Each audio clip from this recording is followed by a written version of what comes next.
You're listening to The Dealmaker's Edge with AY Strauss, diving deep into stories behind commercial real estate leaders. I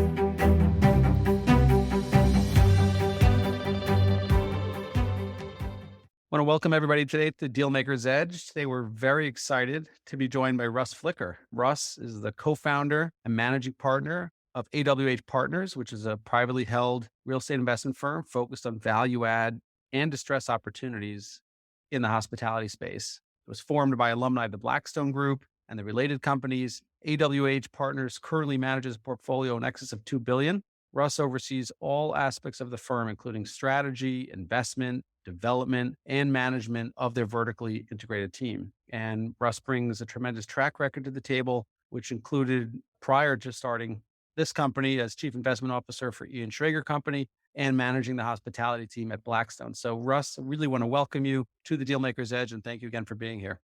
Thanks so much for having me. I appreciate it. So I guess to start off, we'd like to try to get out for our listeners a little bit of almost the pre-business background, just sort of where you grew up, what type of themes shaped your earlier part of your career, and how you got to where you are before you even started working. Sure. I'll give you the short version. So I went to college, and when I went to college, I was a little bit unsophisticated. And so I knew certain career paths like fireman, doctor, lawyer. At that point, I probably thought a banker was a teller. And so I graduated, I went right to law school because that sounded like a big job to me. And I was in law school. And even though I had a great time at law school, I realized that I'm more of a risk taker than a risk manager. And I did apply to and started a path to go to business school right from law school. And my parents said, no more. 7 years was more than enough. So I graduated, I practiced law for 2 years, actually started a company in the dot-com craze that failed miserably. And I didn't know what I didn't know. We were kids. We raised some angel money. And even though we had some interesting ideas, ideas don't make companies. So at that point decided, what can I use my background for most productively? Because I want to get into business. And I think the law background really lent itself to real estate. And so I was fortunate enough to make that shift, even though at the time it seemed super painful to make that shift, having been, I had friends who either just graduated college or even went to law school and were sort of progressing more in their careers, in my perception. But I sort of think it's stepped backwards or sideways. It's funny now in retrospect, because I was in my 20s and it was a blip that lasted nothing, but it seemed like a big deal to me. But very fortunately, I shifted into the real estate business outside of law, and I've been there ever since. Great. And maybe you could talk about the earlier part of your career, Ian Schrager, that came before or after Blackstone? So that was after. Actually, I do joke that I'm like the Forrest Gump of real estate. So I've worked with some really interesting and quirky folks and famous folks. So when I left, I started my company. When the company failed, we returned some money to investors and I was looking where to go. The law firm that I'd worked for, big law firm, represented Trump hotels and casinos. And I was interviewing at Related and Vornado. And the managing partner of the law firm said, why don't you meet with Donald Trump? This is a long time before any of his political career. He was just a quirky real estate guy. I thought they meant to meet with someone on the team. Sure enough, I literally sat down at 25 years old with Donald Trump. He offered me a job on the spot. We negotiated salary on the spot. For what? I have no idea. What was I going to be doing? Unclear. I told my fiance at the time, I just took a job. Doing what? Not. So it was wild. And I worked for Donald for 5 years. And I went from there to Blackstone to Ian Schrager Companies before starting my own business. Very interesting. Before you started your own company, what was sort of your most fearful aspect besides just being in charge of it all? But I guess you had the experiences from those different places. You understood development, you understood structuring, you understood fund. But what were some of the best things you picked out from those 3 organizations you were part of prior to launching your own firm? So if you take sort of those in 2 phases, number one, because of my experience starting a company that failed at a very young age, again, I was fortunate that I had that experience, but it was young and I was able to move past it early. I knew that there's a big difference between conceptual, academic, and practical. I have a good idea. I theoretically should be able to do this, but now I have to actually get someone to write a check. I have to write my own business plan. Someone has to believe in it to the extent that to invest millions of dollars. These are big practical steps and you're competing in a marketplace with a lot of other folks. So I was definitely concerned about our ability to start this company when I kicked it off. Now, what I brought to the table, which I think was one of my big differentiators, is I did have one foot in the institutional world. I worked with Blackstone, super smart folks working at the top of their game at a very high level, a very large level of deal size. So I was going to be working on things much smaller, but that was a real institutional experience that was helpful. But then at the same time, both with the Trump organization and with Ian Schrager, the most entrepreneurial and non-institutional players.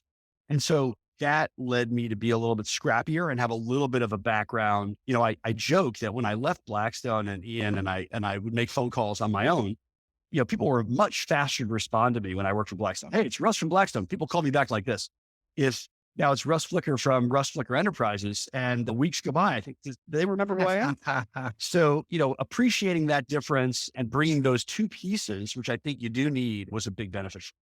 Yeah, I think that's very good. It's sort of like this career shaping exercise. People say, oh, I worked at this huge firm or this fund, I'll be successful. But starting from scratch without that infrastructure is a whole nother level and a whole nother game. So you're lucky to have had that diversity of experience. Talking about the early years, 2010 was a frightful year to start a business. It wasn't, Lehman was, I guess, a year and a half, 2 years prior, but it wasn't a fun time to raise money. It wasn't easy to get started, I'm sure, but you had a couple partners you started with who you've really grown with. Maybe you could talk about the early years, how you got started in the business.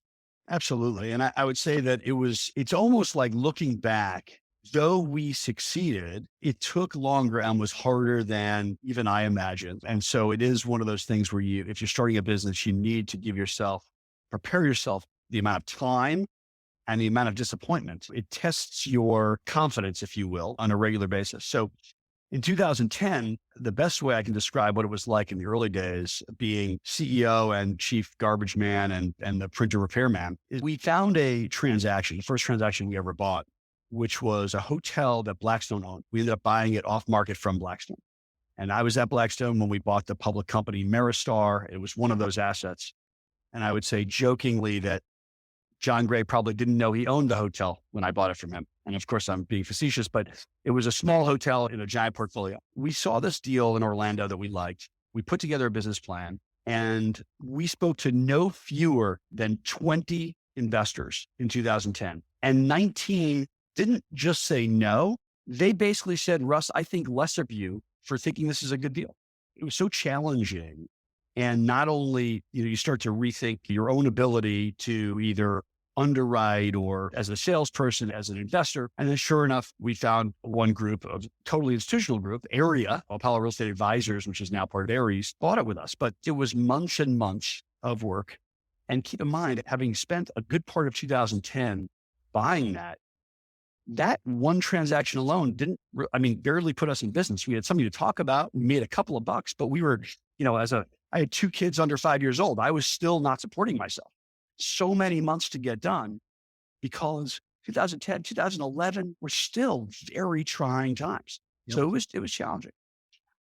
For sure. And then, from there, certain years were stronger than others, but the market certainly turned and rebounded very strongly. Nice long run. At a certain point, I don't know about the year, but you guys also bought full service management companies. Describe how that fit into the business plan, how you acquired those, how many hotels that you had bought before you found that opportunity, and describe what it means, the difference between buying some one-off hotel assets to being absolutely fully integrated, vertically integrated as a business. Sure. Look, in the early days, we were really more putting together a deal or two. That first deal is an example. And people would ask us, not only is it a good deal and do all the underwriting together, but also, Russ, what happens when you get a job in 3 months? Like this doesn't work out for you and you're just going to end up going back to work for Blackstone or somewhere else. As we hit a critical point after maybe 24 months or 36 months where that was not the case and our company was a real company and growing. The management company acquisition in 2012 was a very big part of that. What was fascinating is that deal took 18 months from start to finish to complete. So not long after we bought our first hotel, we were talking about that, but we had to recut that deal 3 or 4 times. It was a family that owned not only a management company, but also a bunch of hotels that they self-managed. And it was a challenging time because their hotels, many of them may not have had any equity value. It was unclear because of the loans on them in the Great Recession. We recut the deal and restructured the deal multiple times, ultimately structuring it into an acquisition of just their management company and fixed price options on all of their hotels. individual options, so you could exercise on some and not others, including hotels that were clearly underwater with their lenders, but maybe we'd have a few dollar option. And what that meant was we could then go negotiate with that lender as the contract vendee, saying, hey, we're going to step in. We can make this a consensual foreclosure because we can exercise the option and buy the fee. So that deal not only gave us the management company, and I would say a little bit more of, in a very, very tiny way, the Blackstone and related model, where we really control and can underwrite as part of the team. Buying that, plus we had options then, and we in fact exercised on 5 hotels through options in that same deal. And what that did was, in addition to having more hotels, having the sort of the institutional expertise that comes with that staffing, when we were looking at new deals after that, we had a team who could help us underwrite and vet new transactions. And that was a game changer for us. That really was a game changer. And we closed on that in mid 2012. Absolutely. What a difference it is to sit with an investor and talk about the full service management company you have alongside, as opposed to just a businessman to third party manage an asset, right? What a game changer. Totally. And congrats on taking that down. I think I remember when that happened. And then talk about sort of these mid years. I mean, from 2010 all the way up until COVID, I mean, there was about 10 years of robust activity, some years more active than others, but just sort of building and growing a business alongside these acquisitions, because buying the actual business of the hotel is just one part of the business. Figuring out who to hire alongside you guys, staffing your team, running the organization, those were all new skills you had to learn on the fly. So maybe you could talk a little bit about how you built your company alongside buying these deals. Totally. And it was, there were parts of it that we did deliberately. And of course, we did best when we did it deliberately. And there were parts that we didn't. I remember distinctly in 2013 or 14, our team in New York, which was not the management company has always been based elsewhere, that we acquired. But the team in New York, which is the investment team, was growing little by little. And someone asked me what the employee handbook said. And I said, you know what? We definitely need one of those. That's a great idea. In fact, you're in charge. Like, we got to create one, and now we'll all rely on that. And I'm saying it teasingly now, but we genuinely, these are things little by little that when you start off and you have a couple of partners and a couple of employees, you don't have systems in place, and you need to put them in place little by little. So I do think it's one of those funny categories of be careful what you wish for. When I was a young entrepreneur, all I wanted was to have, a great big company, because that sounded exciting. I would say teasingly, the HR challenges, and it's a labor of love, and we have a team that is so much smarter than us, which makes us great. But throughout the years, there are always challenges in HR, whether, people are leaving or people are not getting along, or you need to staff up and you have attrition. I'll say jokingly, the last 3 people that left our company went to Apollo, Blackstone, and MSD.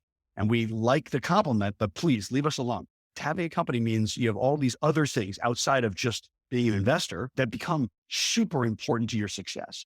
And we've learned along the way. And also, I think absolutely the key is we have hired very, very bright, very, very motivated people. And we've been very fortunate with that.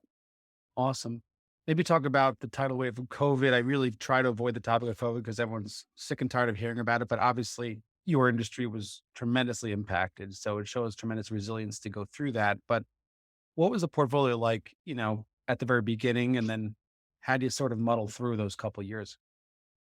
So we had 25 hotels, maybe, and there, some of them are larger hotels. So you call it something about 7,500 hotel rooms, 25 hotels, maybe 5,000 employees going into COVID, all the hotel employees being our employees also. And the only saving grace was it was so bad that no one said, Russ, what's going on? It was like, it was like, it's such a disaster and everyone's experiencing it everywhere, that you didn't need to explain what was happening. But listen, we had massive layoffs at the hotels, which was terribly painful. A lot of real personal impacts there. But we kept our hotels open across the board, except in limited cases where the state required us to shut, Vermont briefly, things like that. So our hotels remained open. We had general managers who said, hey, I'll stay on. I'll clean rooms. I'll bring the check-in. We went from our occupancy for the same time year over year dropped by 97%.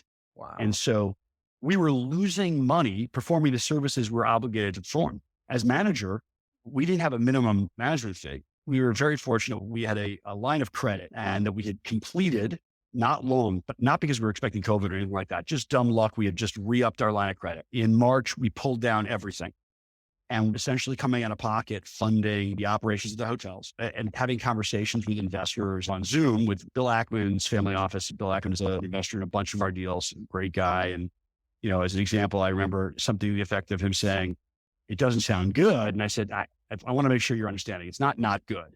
It's like maybe every cent you invested with us is gone. It's unclear. This is not sustainable. And so soon, I don't know what will happen. We'll send the keys back to all the different banks. It's so bad that right now, it's hard. There was no visibility. I will say and I don't want to ramble, that we had 25 hotels going into COVID. We own all of them today. We gave none back to the lenders. We navigated every single one. We required some capital calls with partners, PPP loans. We sold off antennas and carved off land for Starbucks. And we were creative on this and that. It was a super challenging time. And then in 21, we bought more. And this year we bought more, but we still own everything we bought through COVID. And we owned pre-COVID. So what a labor. I'm too old to go through it again. I can tell you that, but we survived and we're very proud of how we ended up. The story is not fully told, but how we battled through that with our staff, employees, and everything. Amazing. Amazing. I hate to belabor that difficult time, but especially in your industry, it's really amazing. What do they say? Calm seas don't make for great sailors. So going through that, I mean, you can really face anything. That was Armageddon in the industry. And it was kind of like whiplash. Now everybody's back, and I'm sure occupancy rates are very, very high. And I remember reading a report just briefly, I think someone at Blackstone put out that they think despite this impending recession everyone's talking about, who knows what happens there, that hotels are hopefully in a very good position to weather that storm, given that people may travel to their local city as opposed to going to a foreign country. So hopefully you'll see some really good resilience in the portfolio. And what a story of diversity that is. What a story that is. You could survive that. You could survive anything. It was brutal. It was brutal. Yeah. But and that leads to my next question. I mean, you're in a stressful business, even without something like the perfect storm happening. You started it from scratch. You've grown it tremendously. Hopefully now you're in a wonderful place and continue to grow and acquire. But, day to day, the mental aspects are very, very taxing. And if you're in the investment space, you have to really manage tremendous day-to-day stress, good markets and bad every day. It's problems. So what type of things do you tell yourself on those tough days? Any advice you'd give to people who are trying to look to become an investor in their own right or start their own firm, or what type of things you tell yourself day to day to get through? Great question. And you're absolutely right. The stress, you can't underestimate how tough it is, or can't overestimate rather how tough it is to go through that. And what I think that leads to is, I would say teasingly, I was with Blackstone in 2008, and on paper, I was wildly wealthy. In 2019, in my company, uncrossed promotes across 25 assets, I was wildly wealthy and on paper. And I'd say that you remind yourself that it's rarely as bad as it seems, and it's rarely as good as you hope. So you have to try to stay calm and say, we'll see. It's good. Keep your head down. There are plenty of times when I feel like I get nothing done every day, and I look up 6 months later and we accomplished a lot. And the other thing I'd say is, I think the best reason to become an entrepreneur is not to make more money. Look, the reality is, if I stay with Blackstone, probably I don't know, I would have done pretty well also. So maybe I would make more money if I stayed with Blackstone.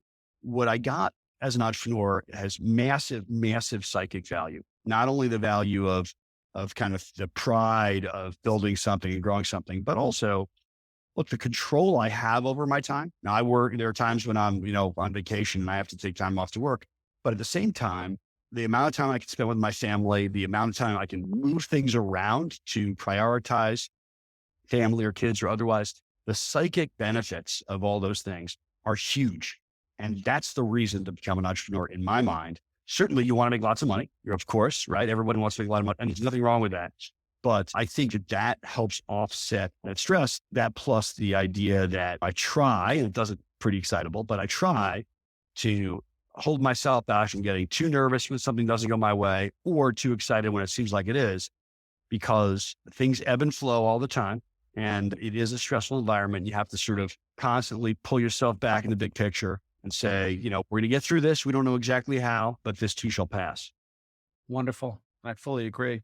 You're in the market now. You just took down a nice sized deal, I think just 3 months ago, perhaps, is listening to this. And I'm sure people are pinging you for deal flow all the time. But if something's in your strike zone, what does it look like today if somebody wants to start sending you some things to look at?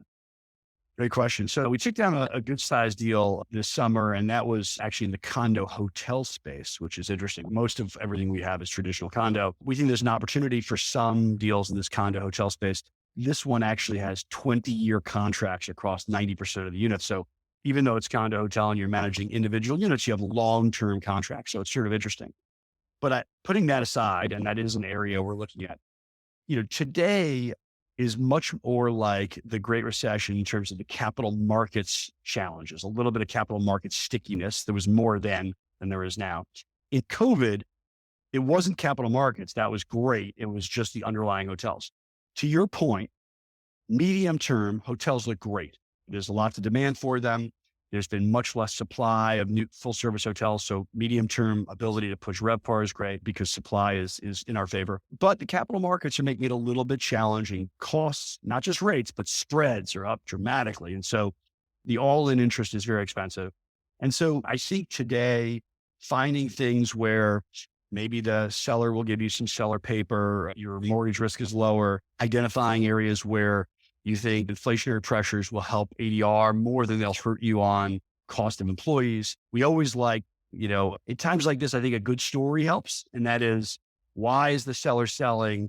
Why is this the right time to buy? So, but look, we are active and looking for new deals. And I think over the next 18 to 36 months, we are very bullish on the opportunity to buy more hotels. Amazing.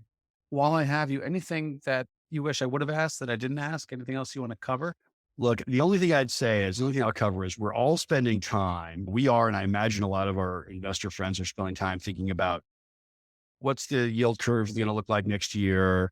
What does inflation mean, both on rates, but also on cost of food and cost of employees? But one thing that's really fascinating to me is if you look at the history of rate increases from the Fed, especially this kind of dramatic pace, historically, it reverses very quickly when it reverses and rates drop like flies.